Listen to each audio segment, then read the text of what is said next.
What would you do if your own daughter dragged you into court while you were dying? Would you stay quiet, take your secrets to the grave, and protect her legacy, or would you speak? Would you go live on television, voice trembling, breath shallow, holding a stack of yellowed documents you've kept hidden for years? Would you say it?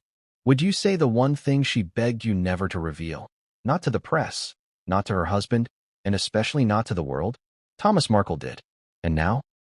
Meghan Markle, Duchess of Sussex, global celebrity, Netflix producer, former royal, mother of two, is suing her own father on his deathbed. Before we continue, please hit the like button, subscribe to the channel, and turn on the notification bell for updates.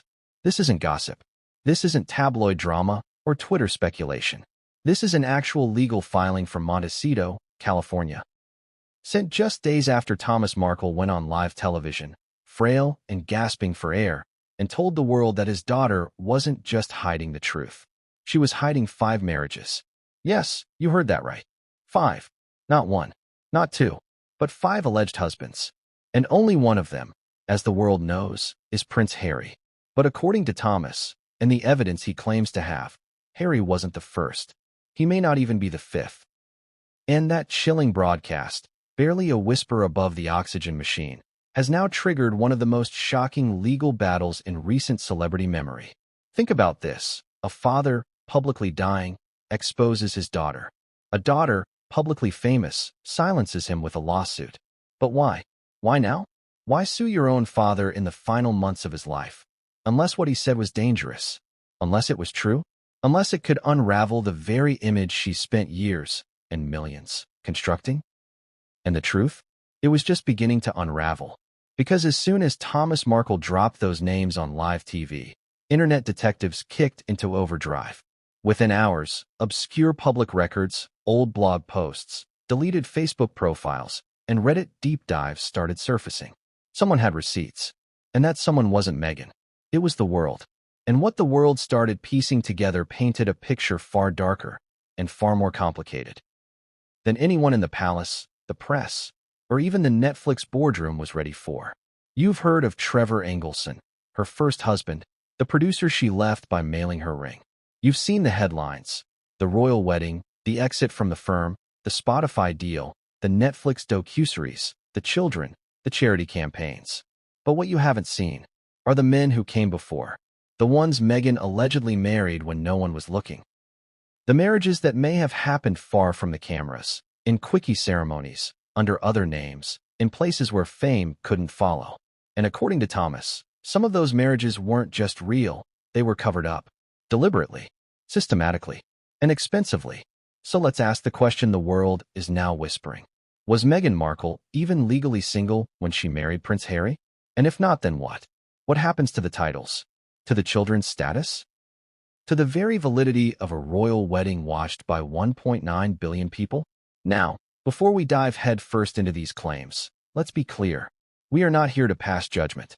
We are here to explore every shred of information, to ask the questions no one else will, to follow the trail, from that dying man's final broadcast to the documents he mailed to a journalist 3 days before the lawsuit hit. Because that's where this begins. With a package, a plain manila envelope, no return address, no signature, just 4 words, scribbled in red ink. Only open if I die. That package now sits at the heart of a media firestorm. Inside, letters, copies of documents, a crumpled photo of Meghan, arms around a man who's not Trevor, not Harry, and not unnamed. The name, handwritten on the back of the photo, is one you've never heard before. But you will. You're about to. Because this isn't just a story of secret marriages. It's a story of control, of image, of fame built on omission. And most of all, it's a story of a woman who climbed higher than anyone thought possible, while keeping parts of herself locked in vaults no one was supposed to open. Until her father did.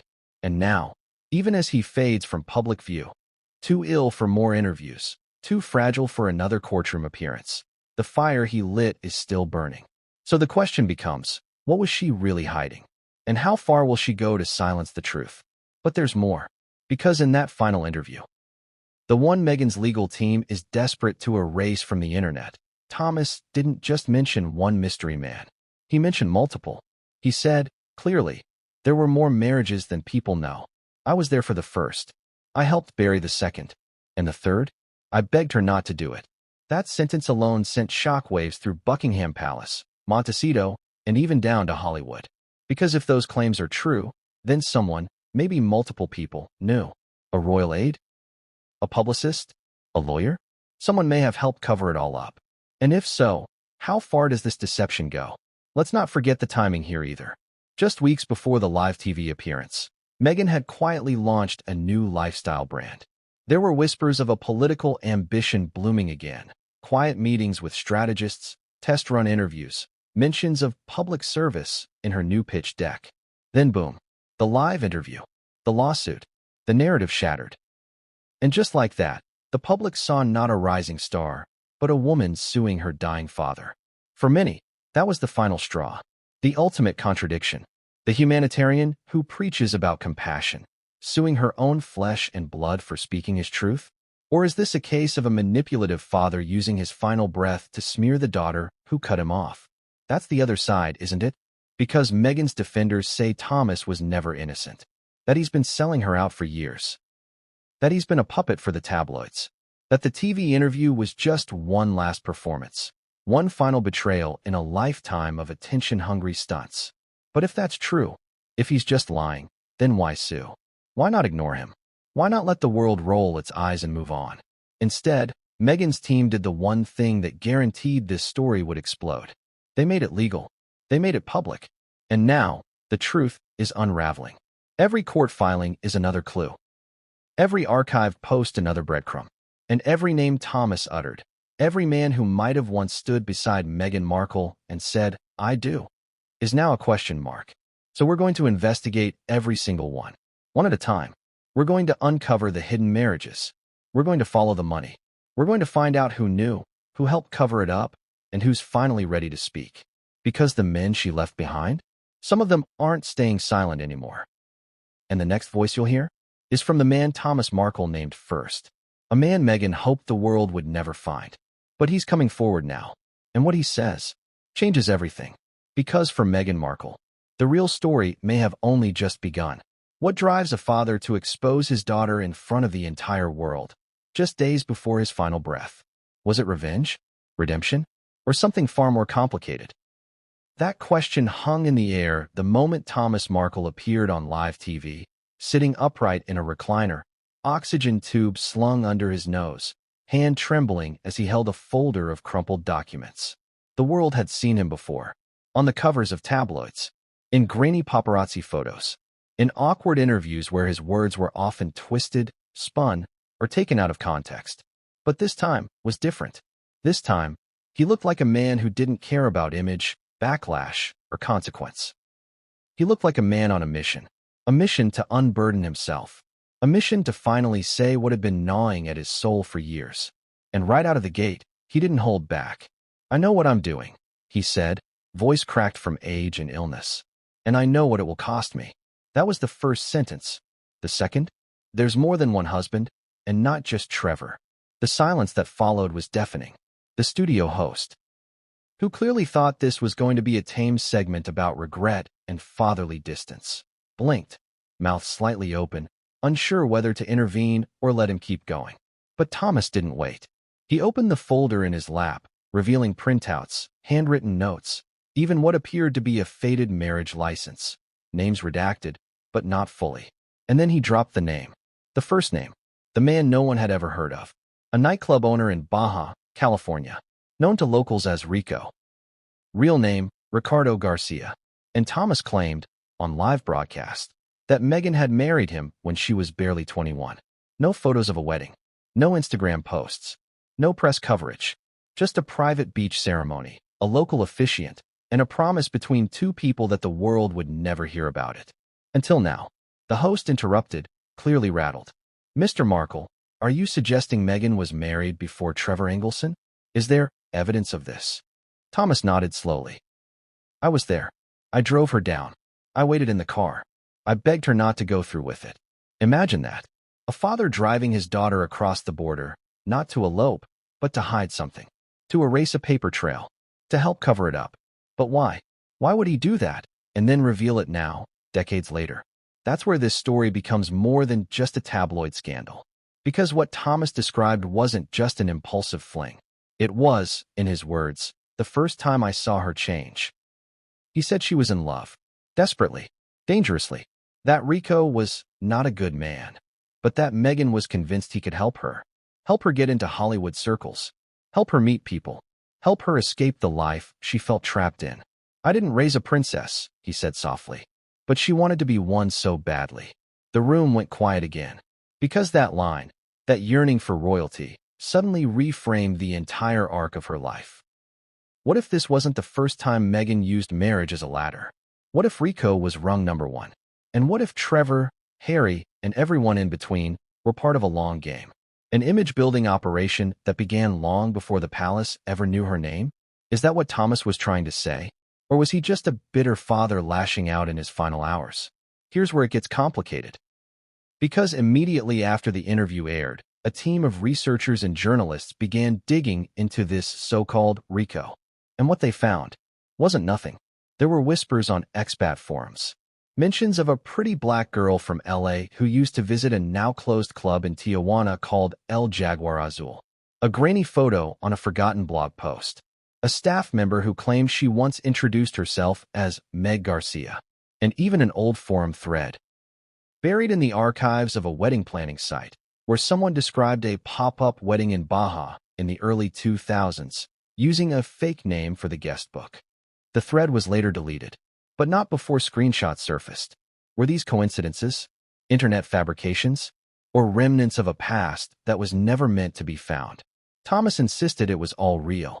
He even claimed that after the so-called wedding, Meghan begged him to never speak of it. She said it was a mistake, he recalled, that it didn't count, that it was just a phase. But he said something else, too. She told me she'd already had it annulled. But when I asked for proof, she just smiled. It's a chilling image, isn't it? That smile. The suggestion that maybe the line between truth and performance had blurred a long time ago. The interview continued, each sentence more damning than the last.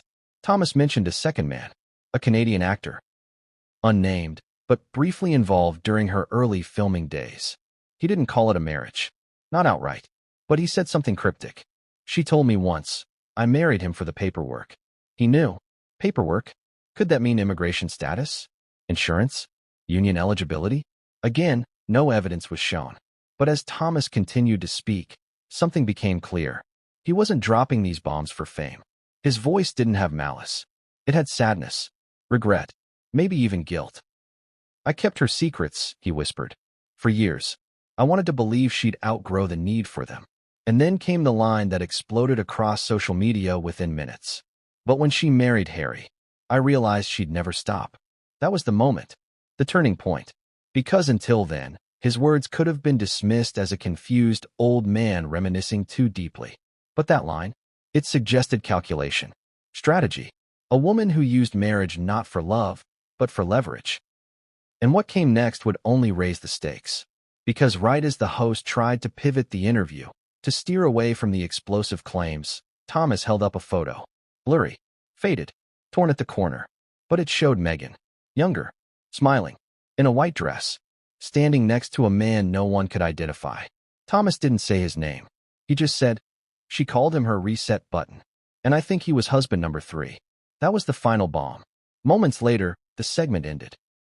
Producers cut to commercial. The screen faded, and the internet exploded. Twitter hashtags began trending. Hashtag Marklegate. Hashtag 5 marriages. Hashtag Thomas speaks. Within 48 hours, Meghan's lawyers issued a cease and desist. Within 72 hours, a lawsuit was filed. And as for Thomas, he vanished. No more interviews. No hospital updates. No press. Just silence. But the package he left behind had already been mailed. Not to Meghan, not to Harry, but to an independent journalist. Someone he trusted, someone who'd been digging into Meghan's early years long before the Netflix deal was signed. And that journalist says they're ready to speak.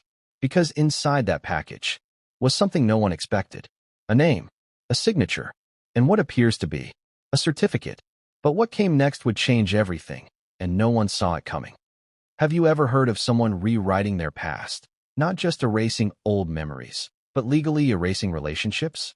Now imagine if that someone became royalty. It sounds like a movie plot, right? A young actress from Los Angeles marries in secret, far from the Hollywood lights. No photographers, no announcements, just a beach, a man named Rico, and a vow that was never supposed to be remembered. Until now. Because Thomas Markle's explosive revelation didn't just raise eyebrows. It tore open a sealed chapter in Meghan Markle's early life that had never been publicly acknowledged. And at the center of it all is one mysterious man, Ricardo Garcia. No verified social media, no major news appearances, just a handful of sketchy links tying him to a now-shuttered Baja California nightclub and a handful of grainy photos buried on defunct MySpace pages and forum posts. But according to Meghan's own father, he was the first man she said "I do" to, and possibly the first man she legally married. So how did a 21-year-old Meghan Markle end up in Tijuana in the early 2000s, wearing what one local source described as a white beach dress, exchanging vows in front of palm trees and tequila-sipping witnesses? Let's rewind. Back then, Meghan wasn't a duchess. She wasn't even a television star. She was a struggling actress, a Northwestern grad with big dreams and a bigger student debt load.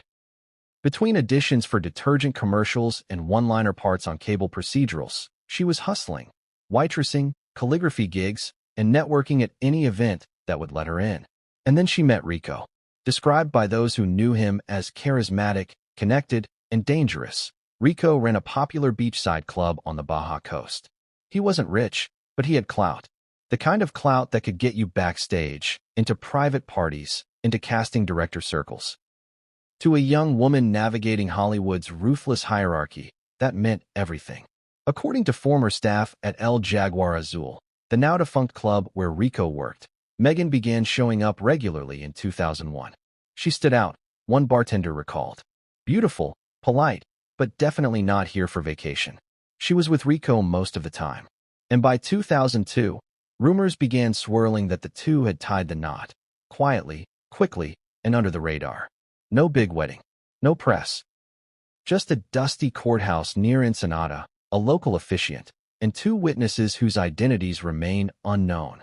The marriage, if it happened, would have likely been recorded in Baja's notoriously chaotic municipal record system, one that, at the time, still operated partially on paper, with documents often filed late or never at all. That's convenient, right? Too convenient? Because when Meghan's legal team was pressed about the claim after Thomas Markle's interview, they didn't deny the existence of Rico. They denied any legal marriage recognized under US or UK law. But that phrasing raised even more questions. Because technically, a marriage in Mexico can be legal in the US if it's properly filed, documented, and meets the country's requirements. So what happened? Was it real? Was it annulled? Or was it something else entirely? A performance? An arrangement? Here's where the story takes a darker turn. An anonymous source, claiming to be one of Rico's ex-employees, contacted an investigative journalist just days after the live TV confession aired. In their message, they claimed Meghan and Rico's relationship was intense and strategic. She wasn't in love with him, they said. She needed him, and he liked the power. They also claimed Meghan once joked about getting the ring just to learn the game. The game? The entertainment game? The marriage game? Was this relationship more about access than emotion? Thomas Markle seemed to think so. In that same interview, he said, "I warned her. I said, this will follow you if it's real, even if you hide it." She said, "Only if someone tells." And now, someone told. But what about Rico? Where is he now? Here's where things get murky. Some reports say he left Mexico in 2007. Others say he got into legal trouble. A few whispers on expat boards even suggest he died in a motorcycle accident outside Rosarito, though no official record confirms this. So the man at the center of the alleged first marriage might be dead, or in hiding, or simply watching this all unfold in silence. But whether he's present or not, his name is back, and with it, a paper trail has begun to surface. Because remember that package Thomas Markle mailed before the lawsuit? Inside, according to the journalist who received it, was a photo of Meghan and Rico at a beach party, arms wrapped around each other, with "To Meg and Rick, congratulations," written in marker on a banner behind them. And the date? March 3rd, 2002. That's not nothing. That's something. And in the same envelope, a blurry photocopy of what appears to be a marriage application filed in Baja. Not a license, not a certificate, but a signed application. And the names? Ricardo Garcia. Rachel Meghan Markle. Now, we can't verify the authenticity yet. Experts are analyzing the handwriting, the signatures, the document format. But the timing? Lines up perfectly. Meghan was not yet known. Her IMDb page barely had credits. She was just a young woman trying to break through. So let's ask the uncomfortable question. Would someone in that position, ambitious, driven, and hyper-aware of perception, get married knowing it wouldn't last, just to gain access? Would you? Would you, if it meant you could skip the years of struggling, the rejection, the loneliness? And if that marriage ended quietly, with no paperwork ever filed in the US, would you erase it from your story? Would you pretend it never happened? We don't have the full answers yet, but the pieces are forming. And the fact that Meghan's team hasn't issued a categorical denial, not just to the claim of the marriage, but to the relationship itself, says something. Something loud. Because in PR, what you don't say is often louder than what you do. And Meghan's silence on Rico has left a vacuum, one the internet is eager to fill. Already, sleuths have tracked down old forum posts, party flyers, even wedding chapel records from the Ensenada area. So far, nothing concrete. But whispers are growing. And the more they grow, the more questions surface. Questions that will not go away. Like, did Meghan Markle marry Ricardo Garcia in 2002 in Baja, California? Was that marriage ever annulled or dissolved? If not, was her 2011 marriage to Trevor Engelson, and later to Prince Harry, legally valid? And the most haunting question of all, did she ever tell Harry about any of this? We'll get to that. But before we go there, you need to hear what happened with wedding number 2, because that one might have happened right under the radar and right inside Canada's film industry. And unlike Rico, this man still has a voice. And he's finally ready to use it. What if your second marriage didn't happen out of love, but out of necessity? What if it wasn't about the relationship, but the benefits? Healthcare, immigration papers, union access, a way into a system that otherwise had a locked gate and a guarded password. Now ask yourself, if that marriage was real and legal, but never acknowledged, did it still count? Because Thomas Markle's confession didn't stop with Rico. Just as viewers were reeling from the possibility of a secret Mexican marriage, Thomas dropped another cryptic bomb. She married him for the paperwork, he said. She told me he knew. That was it. No name, no date, no photos. Just that, Meghan allegedly entered a second marriage, one of convenience, for professional gain. And it wasn't in the United States. It was in Canada. Now, to the untrained eye, this may sound far-fetched. But for those familiar with the entertainment industry's underbelly, it's not as rare as you might think. Actors trying to break into Hollywood often find their first foothold in Vancouver or Toronto. It's where hundreds of TV shows and movies shoot every year due to tax incentives, cheaper production costs, and seasoned local crews. But working consistently in Canada, as a U.S. citizen, isn't easy. It requires the right permits, the right union membership, and sometimes even the right immigration status. Enter the rumor that Meghan, in her mid-20s, briefly married a low-profile Canadian actor, someone with full citizenship, a union card, and just enough industry credibility to help her gain footing. And in return, she gained the legal clearance to work, live, be seen, and be paid. Now, before we dismiss this as speculation, let's look at the timeline. Meghan was in Canada often between 2004 and 2009. Most notably, she filmed episodes of Fringe, a Fox sci-fi series that filmed primarily in Vancouver, and later Suits, which was based in Toronto. Her breakout role on Suits began in 2011.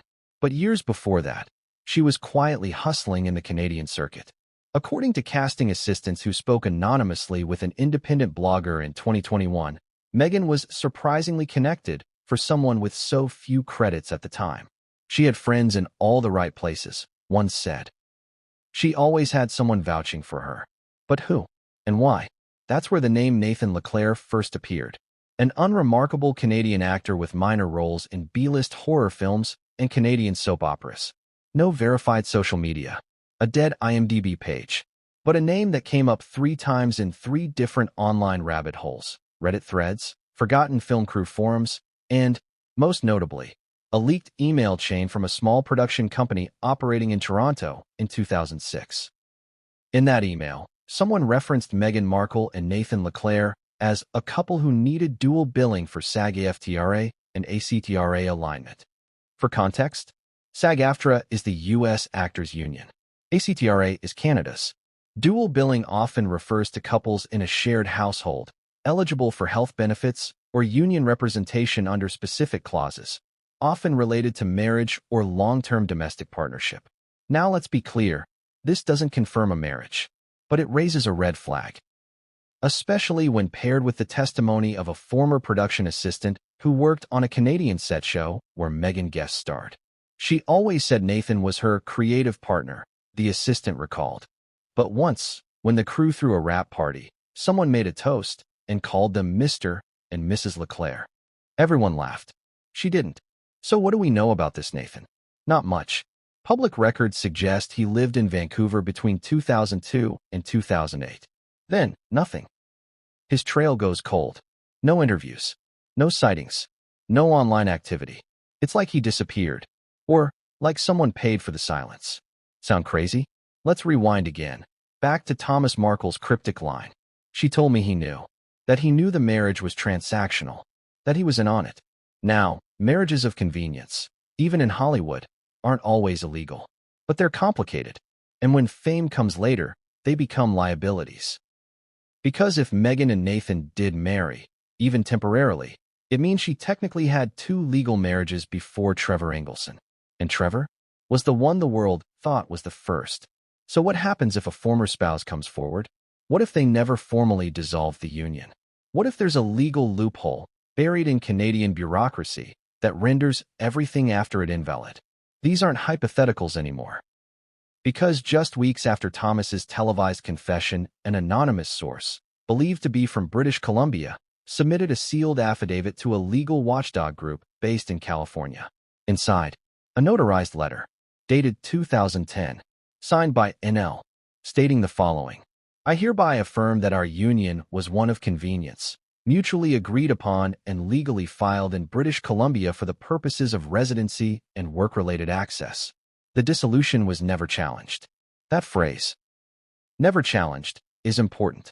It suggests the marriage may not have been officially annulled or divorced, which means it may still exist, or at least have existed past the point when Meghan married Trevor. And that's a serious problem, because bigamy, the act of marrying one person while still legally married to another, is a felony in most Western countries, including the United States and the United Kingdom. Of course, that's a legal nightmare. But it's also a reputational time bomb, one Meghan and the palace would do anything to avoid. So what happens next? That's what the legal team is scrambling to figure out. Insiders say Meghan's lawyers have privately reached out to Canadian authorities in an attempt to verify and close any outstanding marital filings. But that move alone suggests something is there. If there's nothing to hide, why dig? Why scramble? Why not simply dismiss it all as fiction? And maybe that's why Thomas chose to speak. Not to hurt his daughter, but to warn her. To let her know that secrets don't stay buried forever. Not in the age of screenshots, digitized records, and viral internet sleuths. Because if Nathan Leclerc does exist, and if he comes forward, he could blow the lid off everything. He could confirm the paperwork, the intention, the timeline. And if that happens, every legal marriage that followed, Trevor Engelson, and more crucially, Prince Harry, could be subject to scrutiny, embarrassment, or worse, invalidation. But Meghan isn't sitting idle. According to sources close to her PR team, there's already a strategy in motion. Control the narrative. Emphasize victimhood. Use the racism card. And if necessary, claim coercion. That's right. If Nathan comes forward, Meghan may claim she was pressured, that she was young, naive, desperate for opportunity, a victim of manipulation. And maybe she was. But there's one problem. Nathan left a note. A personal note, allegedly mailed to Meghan's old address in Los Angeles years ago. And that note was found in the same envelope Thomas Markle sent before the lawsuit. And it contains one line, underlined in thick black ink. You promised we'd dissolve it once you made it. You never did. Now that's damning. And what it implies, that the marriage was never meant to be public, never meant to last, but was never ended either. And if that's true, everything she built after it might be on shaky ground. But Meghan isn't the only one with a past, because the next man wasn't just someone she married. He was the one she left without a goodbye, the one she mailed her wedding ring back to, and the one who stayed silent for over a decade, until now. Because Trevor Engelson might be ready to talk, and what he knows could flip this entire saga on its head. They say the way a relationship ends tells you everything about how real it truly was. And in Meghan Markle's case, it didn't end with a bang. It ended with a box, a cardboard FedEx envelope. Inside, her diamond engagement ring. No note, no explanation, just silence. And that silence has echoed in Trevor Engelson's life ever since. Now, for years, the world has believed this was Meghan's first and only real marriage. Trevor Engelson, the Hollywood producer. The laid-back, shaggy-haired guy who met Meghan before the fame, before the tiaras, before the scandal. The man who knew her as Meg, not Your Royal Highness. The man who loved her before the world did. But now he's the third name in a list that keeps growing. And according to Thomas Markle, he didn't know that. Not fully, not at the time. And when he found out, it broke him. So let's rewind. Back to the early 2000s. Meghan and Trevor met in Los Angeles, both grinding their way through the industry. He was producing low-budget films and TV pilots. She was auditioning for roles as a sexy barista or ethnically ambiguous friend number 2. They were equals, dreamers. And by 2004, they were serious. By 2010, they were engaged. The wedding? A 4-day beach party in Ocho Rios, Jamaica, in 2011, complete with beach games, tequila shots, and a ceremony so casual that flip-flops outnumbered heels. But underneath the carefree vibe, cracks were forming. Because right after the wedding, Meghan landed her breakout role on Suits. And it wasn't in LA. It was in Toronto. That meant long distance, long flights, long silences. Trevor stayed in California, working in Hollywood. Meghan? She dove into her new world, Canadian press, new social circles, and a sudden fascination with rebranding her image. Friends from that time say she started to level up. New clothes, new friends, a new accent. The clipped British tone that wasn't there before suddenly began slipping in. And slowly but surely, Trevor became a burden, not a partner, a relic of her old self. He'd fly to visit her. She'd be cold, distant, always too busy. He'd send gifts. She'd barely reply. By 2013, the divorce papers were signed. And how did Trevor find out? Through that FedEx envelope. Imagine that for a moment. You marry the woman you've loved for nearly a decade. You sacrifice, support, celebrate her wins. And then one day, without warning, her ring lands on your doorstep, like a bill being returned to sender. No conversation, no closure, just a message. You no longer serve a purpose. Friends say he was blindsided. One close producer friend even described Trevor's state as emotionally gutted, not just from the breakup, but from the coldness of it. She iced him out like he was a business contract that expired. The friend told The Hollywood Reporter. He wasn't just heartbroken. He was humiliated. And the real kicker? A year later, Meghan was already moving in new circles, hanging out with stylists, influencers, even a few aristocratic expats living in Canada. She started posting inspirational quotes, running a lifestyle blog, The Tig, filled with polished photos and aspirational captions. All while Trevor tried to process the train wreck of a marriage he thought was real. And here's where things get darker. Because when Meghan started dating Prince Harry in 2016, barely 3 years after her divorce, Trevor said nothing. No interviews, no Instagram rants, no TMZ exclusives. He vanished. Some called it maturity. Others said it was part of the deal. A deal made between Meghan's team and Trevor himself to ensure silence. Multiple sources, including a former entertainment attorney who worked in the LA circuit at the time, claimed Trevor was offered a settlement. A non-disclosure agreement, paired with a gesture of goodwill. Rumored value? $250,000 to $500,000. Not for a book, not for a movie, for his absence. And he took it, because maybe Trevor thought it was best. Maybe he wanted to move on. Or maybe, just maybe, he knew something. Something deeper. Something he couldn't say, even if he wanted to. Now fast forward to 2023. Meghan's star is no longer untouchable.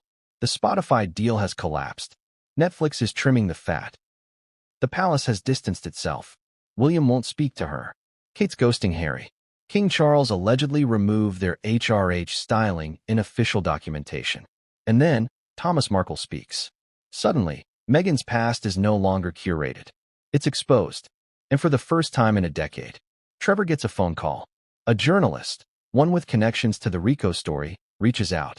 They ask one question. Did Meghan ever tell you about a previous marriage? According to sources familiar with the call, Trevor paused and then said, "You'll have to ask her that." Not a denial, not an angry outburst, just a sentence wrapped in something deeper. Discomfort? Resentment? Guilt? Because maybe he suspected. Maybe he always felt like he wasn't first. And now? He knows he wasn't. But why did he stay silent? Why hasn't Trevor spoken out? Even now, with everything coming undone. Some say it's because he's scared. Others say he's still under a binding NDA. But one thing's clear. The people around him are starting to talk. A longtime assistant recently told the Daily Beast that Trevor once kept a burned box, a folder of memories from his time with Meghan. Inside, photos, notes, travel receipts, a handwritten card Meghan gave him on their first anniversary. It read, "To my partner in crime, will outlast the world." That card is now framed in Trevor's office. But here's the twist. Right next to it, a legal notice. One that allegedly came from Meghan's legal team in 2018, threatening action if Trevor leveraged their story for media gain. Even then, on the cusp of becoming a duchess, Meghan was covering her tracks, ensuring silence, polishing the narrative. But cracks are forming, and Trevor might not be willing to stay quiet forever. Not after being erased from history. Not after being replaced, publicly, royally, globally.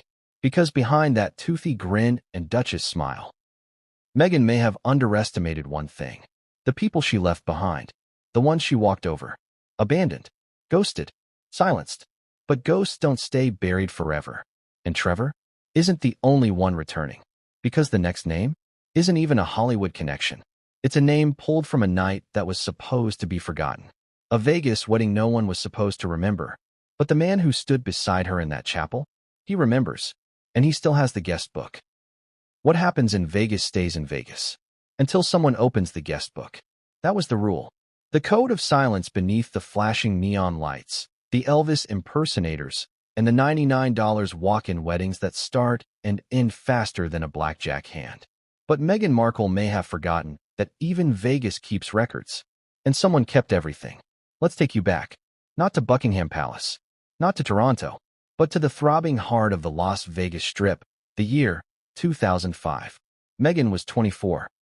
Still pre-suits, pre-blog, pre-royal. A struggling actress with bills piling up and frustration rising fast. She had a new agent, a sharper wardrobe. She had just begun whispering about reinventing herself. And she had a bachelorette weekend in Las Vegas. But not her bachelorette. It was for a friend, a fellow actress who, like Meghan, was climbing the Hollywood ladder with a smile that hid exhaustion and desperation. They stayed at the Palms. VIP list. Poolside drinks. Full limo rides to nowhere. All very typical, until the fourth night. That's when the story changes. According to a woman named Elise, a former concierge at the Love Chapel Vegas, a woman matching Meghan's exact description walked in just after midnight, wearing a short cream dress, with a tall, light-skinned man in tow. They were laughing like they were drunk, Elise said in a 2023 interview. But not sloppy. Like too smooth. Like they were performing a scene. She thought they were actors. They paid in cash. They picked a 15-minute ceremony package. No photos, no flowers, no Elvis. Just vows. And a paper license. Now, here's the part that will chill you. On the guest book, 2 names were scribbled. Meg R. and J.R. No full names. No IDs were required back then. Just signatures. And a Polaroid, grainy, but visible. The woman? Her face turned away. The man? Smiling wide. And here's the kicker. When shown that Polaroid by a journalist investigating Meghan's alleged marriages, Thomas Markle confirmed he recognized the man. His name? Jared Reynolds. a name long buried in Meghan's early LA history. A part-time DJ, part-time event promoter, someone she dated briefly, and according to two former friends, someone she once described as my chaos partner. No one thought much of it at the time, just a fun, rebellious fling. But according to a resurfaced 2008 blog post, written anonymously by a party photographer, Meg and Jay were known for disappearing during big events, only to return wearing fake wedding rings. It was a running joke, until someone asked, "Wait, but did they actually do it?" And no one laughed, because no one knew. The relationship fizzled fast. Jared left Los Angeles, moved to Atlanta, changed careers, went silent, until he was tracked down by the same journalist who received Thomas Markle's envelope. And when asked the question, point blank, "Did you marry Meghan Markle in Las Vegas?" Jared paused. He didn't say no. He said, "It was a wild night. I'll leave it at that." When pressed further, he admitted, "We filled out the paperwork. I don't know if it went through. But yeah, we said vows. We had a witness. We kissed." Then he laughed nervously. "She said it was for fun, but she took the signed form with her when we left." That's the moment everything snapped into focus. Because if Meghan took the signed form and never filed it with Clark County, the marriage may have never been legally registered. But it could have been. And that's where things get complicated. Because the Love Chapel Vegas keeps copies. Even if clients say no photos, even if the ceremony isn't finalized, they log every pair who walks through their door, especially those who fill out the paperwork. And guess what? Their 2005 guest book is still intact. The original hard copy was stored in a dusty box in a storage unit owned by the chapel's former manager. And when he was interviewed by a British tabloid last year, he admitted, "We had a Markle, but I can't say for sure it was the Meghan. The handwriting, it could be." But then he added, "She used the name Rachel." That stuck out. It's not a name you hear often. And remember, Meghan's legal first name? Rachel Meghan Markle. Still think it was a coincidence? Now, to be clear, no legal certificate has surfaced. Nothing official filed with the county clerk. But let's ask the obvious. Why go through with the ceremony if it meant nothing? Why sign fake names? Why say vows? And more importantly, why take the signed document with you? Unless you wanted to control where it ended up. Control the paper trail. Control the future narrative. Control who could ever find out. Sound familiar? It should. Because this mirrors exactly what happened with Rico. And later, with Trevor. And now, the rumors have stacked into a pattern. Rico, Nathan, Jared, Trevor. Each man plays a different role. But each chapter ends the same way. Abruptly, quietly, and with just enough ambiguity to avoid scandal. Until now. Because Jared? He's not just some club promoter anymore. He owns a small media company in Atlanta, and he's been watching this story explode from the sidelines. He's received 3 offers from networks to appear anonymously. And according to insiders, he's considering it. Because there's one more thing. He still has the outfit. The jacket he wore that night. And in the inside pocket, he claims he found a folded, yellowing document last year during a closet purge. A mock wedding license. Signed by him. Signed by Meghan. And marked, pending filing. If that's real, and if he releases it, the media narrative shifts again. Another marriage. Another man. Another question Meghan never wanted to answer. But that's the trap of image. Of branding. Of becoming an icon. Because the higher you rise, the more visible your past becomes. And Meghan is watching that past inch closer and closer to the spotlight she once used to hide it. But this isn't the end. Because the next man wasn't a party boy, wasn't an actor. He was something much more dangerous to the crown. An aristocrat. A man with status. A man who claims Meghan married him in secret. Not for fun, not for love, but to learn how the British class system worked. And he has emails to prove it. What if the final piece of the puzzle wasn't about Hollywood fame, but about nobility? What if Meghan Markle's most carefully concealed marriage didn't happen in Vegas or Mexico, but behind the doors of a stately home in the English countryside, long before the world knew her name? And what if that marriage wasn't about love at all, but about access? This chapter isn't a wild fling. It's not a drunken ceremony at a chapel off the strip. This story takes place in the shadowed halls of British high society, the kind of circles where bloodlines are currency, titles are whispered, and outsiders are tolerated, so long as they know their place. But Meghan? wasn't interested in being tolerated. She wanted to learn. And the man who claims to have taught her says she paid the price with a ring. Enter Lord Archibald Archie Stanton Hughes. Yes, Archie. No, not her son. This Archie came long before the baby. Before Suits. Before Trevor Engelson. Back when Meghan was still an ambitious actress exploring London during a so-called career reset trip in 2006.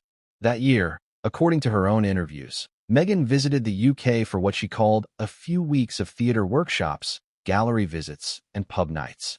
She made it sound quaint, wholesome, but what she never mentioned was who she stayed with, or who introduced her to people in Chelsea and Mayfair, or who took her to Henley Regatta. That's where Lord Archie comes in. Not a senior royal, not a tabloid playboy, but a legitimate, if somewhat obscure, member of the aristocracy.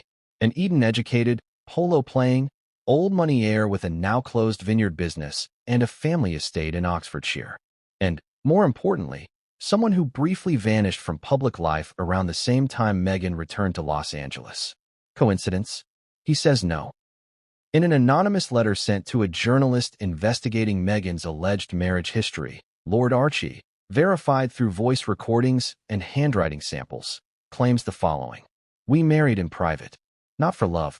For her future. Read that again. We married. For her future. According to his account, Meghan stayed at his estate for 6 weeks in late 2006. They were introduced by a mutual acquaintance, a casting director with ties to both LA and London.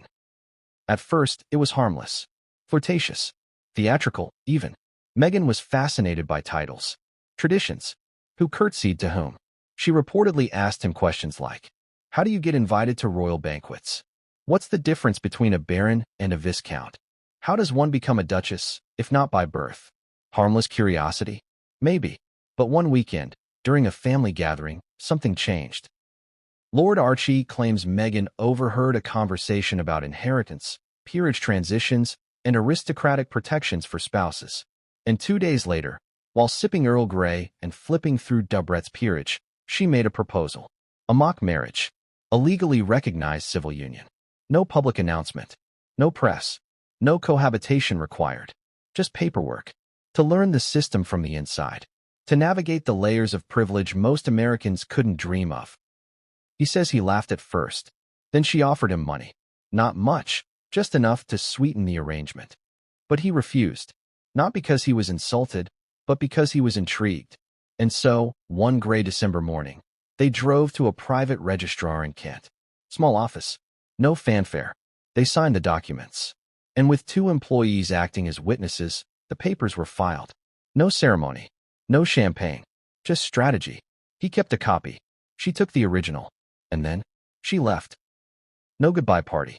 No Instagram post. Instagram didn't even exist yet. She boarded a flight back to the US and disappeared. Months later, when he tried to contact her, nothing. His emails bounced. His calls went unanswered. She had what she needed.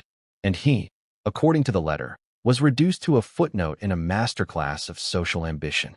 Still think this sounds too far-fetched? Let's examine the timeline. Because Meghan's next known romantic relationship was Trevor Engelson. With no public overlap. Yet she never mentions her 2006 trip again. She never references the aristocratic circles she was seen in. Never acknowledges the quiet whispers in the London scene that a beautiful American had asked for a crash course in royal etiquette. And remember, when she started dating Prince Harry nearly a decade later, she wasn't confused about protocol. She knew. She curtsied, awkwardly, yes, but correctly. She referenced Kate's fashion choices using precise British terminology. She slipped into the class system with stunning ease. Too stunning. Even Palisades were reportedly surprised by how pre-acclimated Meghan was to royal customs. One anonymous source told The Telegraph in 2018. It was as though she'd been studying for this her whole life. Had she? Had Meghan Markle, the ambitious actress from LA, staged a trial run of royal life by temporarily marrying a little-known British lord? Was Lord Archie telling the truth? Here's what we do know. He's real. His family exists. His estate was sold in 2009, reportedly due to disputes among heirs. He disappeared from society pages between 2007 to 2010. And, most importantly, A Kent registry entry from 2006 lists a Rachel M. Markle married to a private citizen of hereditary title. The document has since been sealed by request, by one of the parties. Guess who? And if that record is ever unsealed, it could undo everything. Because if Meghan did marry Lord Archie Stanton Hughes and never legally dissolve the marriage, then both her marriage to Trevor Engelson and her wedding to Prince Harry could be rendered legally invalid. Bigamy, again. And in the UK, that's not just scandalous. It's a criminal offense. You think King Charles doesn't know? You think William hasn't seen the file? Because palace insiders whisper that during Meghan's first official engagement, a dossier was quietly circulated among senior royals. Its label? Background discrepancies. The contents? Unknown. But sources suggest it included private investigator summaries from Meghan's time in London, witness statements from the Kent registry, unconfirmed marriage records. And who received that file? Prince William. Not Harry. William. Why? Because in the hierarchy of the firm, it's the heir, not the spare, who gets the unfiltered truth. And when William reportedly confronted his father, Charles allegedly told him, "We are where we are. The wedding is happening." Translation? Damage control. Royal image over royal truth. But the truth doesn't stay buried forever. And now, the man who claims to have married Meghan for a glimpse into royalty wants the world to hear his story. His real name hasn't been published yet, but an email trail, including messages between him and Meghan during 2006, has been leaked. In one exchange, Meghan writes, "You opened a door. I won't forget that." And he replied, "One day, if you wear a crown, remember who handed you the key." Well, Meghan, the key holder is back, and he's about to walk through that door. But before he does, let's shift focus. Because while Meghan's past is unraveling, she's busy writing a new chapter in court. A chapter titled, Markle versus Markle. Because the next twist? She didn't just threaten Thomas with silence. She sued him while he lay dying. And the documents have been leaked. What kind of daughter sues her father while he's dying? That's the question reverberating across media outlets, law offices, and Royal Watch Twitter feeds around the world. Not long ago, Meghan Markle stood on stage at humanitarian galas, her voice quivering with compassion as she urged the world to choose kindness. But behind the gilded walls of her Montecito mansion, the avocado toast interviews, the pastel-filtered charity posts, a different Meghan was operating, one armed with legal firepower. And she wasn't going after a corporation or a tabloid. She was going after Thomas Markle, her own father, the same man who, just days before, appeared on live television and uttered the words that started an international scandal. There were more marriages than people know.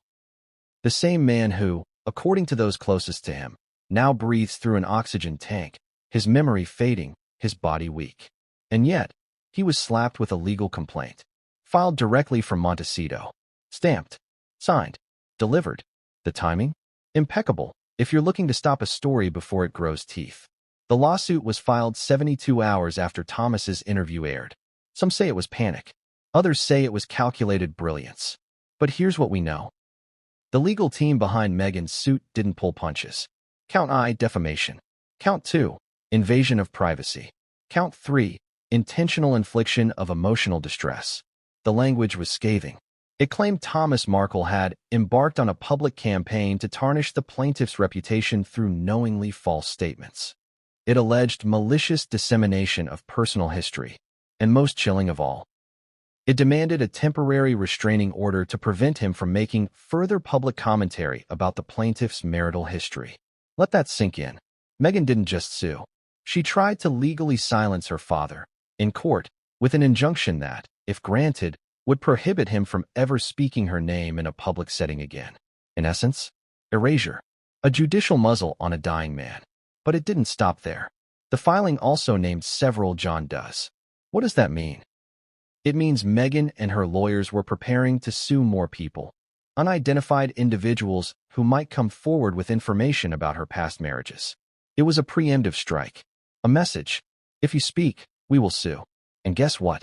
It worked, at least temporarily. Talk shows pulled clips. Online articles about the 5 marriages theory were suddenly scrubbed. Even smaller blogs received takedown notices from high-powered legal firms citing unfounded conspiracy and malicious intent. But the Streisand effect?